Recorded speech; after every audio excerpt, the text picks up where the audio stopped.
Hello boxing fans and welcome back to Andy's Cavern, and I'm back in my cavern. How you all doing? You all well out there? Hope you are. Good stuff. Yep, I'm back from my travels. Had a short vacation there for a bit of sunshine, but now it's back to business. Hope you like a bit of Chaz and Dave, especially for James. I know he likes Chaz and Dave, so that's right up his street. How are we all getting on? What we're thinking about tonight? Well, we're hearing a lot of talk about Dubois going to be fighting Chisora. I know that might put a lot of people into a state of fear, shock. But as with Joe Joyce, a lot of people don't want to see him fight anymore, and the same goes with Chisora. People fear for their health, and I can understand that. I do myself to an extent. But if these guys are passing medicals, the board's passing them to fight, they want to fight, somebody's paying them to fight, people are paying to see them fight, it's one of the ones, isn't it? It could be like watching a train crash about to happen, but you're kind of powerless to do anything about it, which you just got to pray nobody comes to any serious damage. I know the last fight, I think it was announced just before Chisora fought Otto Wallen.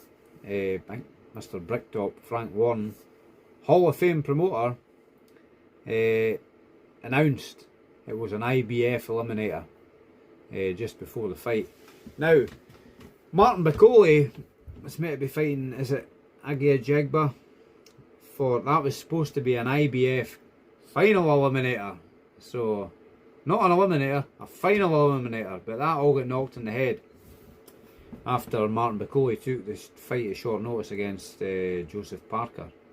So, and we all know what happened there, don't we? Took a gamble and it didn't pay off. So, that's what happens, folk offer big money and coming out of shape or not fit. Which is a bit of a shame. I do like Martin Bakole, and I'm sure he can come back and rebuild from that. So it looks to me like they're now saying Chisora is a mandatory for, I don't know if it's actually mandatory, but because that was an eliminator, he's maybe is mandatory, or he's going to be mandatory. He's next in line for a shot at the IBF title, which is held by Daniel Dynamite Dubois, or as some people call him at the moment, the Invisible Man, because nobody's seen him since, I think, that last training session he did before he got pulled out to fight with Parker. So where is he? He must be somewhere. Is he going to come out and speak? Well, in latter times he spoke quite a lot, innit? But for a long time he didn't say much at all. So we'll have to wait and see on that. They're talking about him fighting Usyk, aren't they? I think that might be the fight Usyk prefers because it's for undisputed again. But then you've got the small problem with the WBO belt being called as a Joseph Parker, I think it's a mandatory for that. So I think they've called that Usyk to fight him.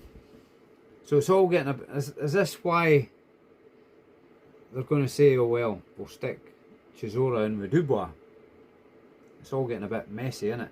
Now, personally, I think if they're going to stick Chisora in with any of these guys, stick him in with Usyk again. I mean, Usyk's, I'm sure he hits hard enough, but he's not as devastating a puncher as Dubois, from what we can gather.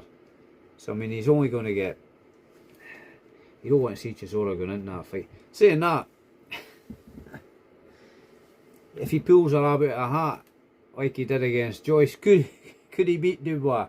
That's the story Bricktop will try and sell you, but unlikely. I can only see one winner in that fight, and I can see one man picking up excessive damage that he doesn't need to be picking up.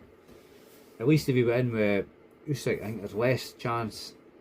He's not going to win, but there's less chance of him getting damaged in that fight. So it would allow him to get his 50th fight, take his payday, and then ride off into sunset.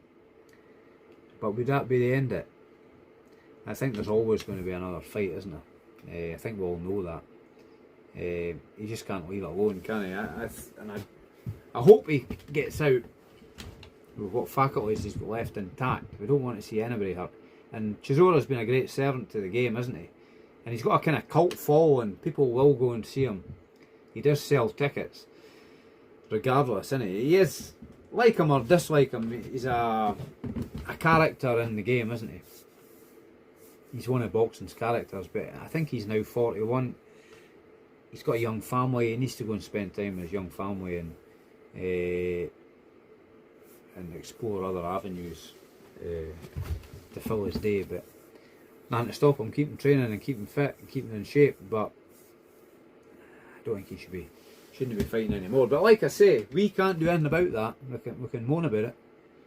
Nothing we can do about that. If he's passing medicals and people are paying him and whatnot, what can we do? And he wants to do it. It's one of their ones, eh? So, but that's what I would think. I think Dubois should fight Parker,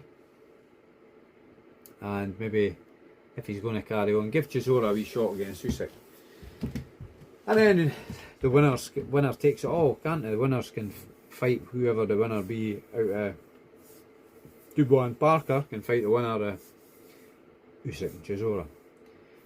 That's only my thoughts. You might disagree. As I always say, it's not for me to tell you what to think. Make your own mind up. Don't be a sheep. As I often say. But anyway, that's what we're thinking about that here tonight in my cavern. So Joe Joyce is fighting Filip Hrgovic. That's coming up. I did a wee video when I was away about that. I'm saying don't write Big Joe off just yet. Hrgovic is coming off a stoppage defeat, isn't he? So there's nothing to say. I think they fought in amateurs. I might be wrong on this. Correct me in the comments if I am. I think Joe Joyce beat Hrgovic in amateurs. We give him a bit of confidence going into it. But he needs to tighten up his defence, doesn't he, Joe Joyce? But that ship might have sailed there, mate. It's difficult to teach an old dog new tricks, isn't it? So, and at 39, he's at the latter stages of his career, isn't he? Many people have been telling him to call it a day, pack it in. He's taking enough punishment. I think he's only had just over 100 rounds, but and people are talking about the way he speaks. Now, one of you guys left a comment which made a lot of sense to me in one of the videos I did before mentioning Joe Joyce, and that was that he might have like a social anxiety disorder. That's how he kind of stops and starts when he's speaking and pauses and kind of loses train of thought or whatever. That might be the case, because I think a lot of people said he's always been like that. He's always spoke like that. It's always been the way he is. But I mean, he comes across as a really nice guy. But he's always come across that. But sometimes looks a bit vacant or what. But he has taken a lot of clean shots, hasn't he? And he continues to do so, it appears. So I don't want to see him taking any more beatings. But I did like him. He's always been match tough. And he's not somebody who would duck anybody though. I think in hindsight, taking the Zhang fight was stylistically just bad for him. I think in many ways that was a big bump in the road for him. That where he's ever going to recover from that, I don't know. But how good's Hrgovic? You know, he's I think he got that victory over Zhang, but I thought Zhang won it. Won that fight. So even though he was supposedly undefeated going into the Dubois fight, was he really? He's never somebody else that's not really fulfilled his potential. But probably the dark horse in the division at the moment is Ajit Kabayel, and he probably deserves a title shot in some respect. I think he's got the WBC interim title at the moment. So it's all heating up, isn't it? So we'll see what happens going forward. But again, it's approaching the witching hour, so I'm going to bid you all good evening, and hope you're all well out there. And like and subscribe if you like what we're doing here, and keep watching. I'm going to be doing some more stuff with Canada Bob. I think he's due to come back on my channel at some point. I think I did the last video I did was on his channel with him, which I thoroughly enjoyed. So like and subscribe to Canada's Boxing channel, and I'll be back on Porky's sometime soon, hopefully. Like and subscribe, Porky's Corner, and I've got a few more things in the pipeline. So keep watching, watch this space. And don't forget, boxers in need. As you know, if you seen me before, I'm sure most of you have. It's a good charity set up by Gary Cornforth for boxers falling on hard times and supporting grassroots boxing, which is very important. That's where it all begins for most boxers, isn't it? Or all boxers. So. Okay, guys, we'll call it a night for tonight, and remember, be happy and be healthy. Until the next time. Cheery bye.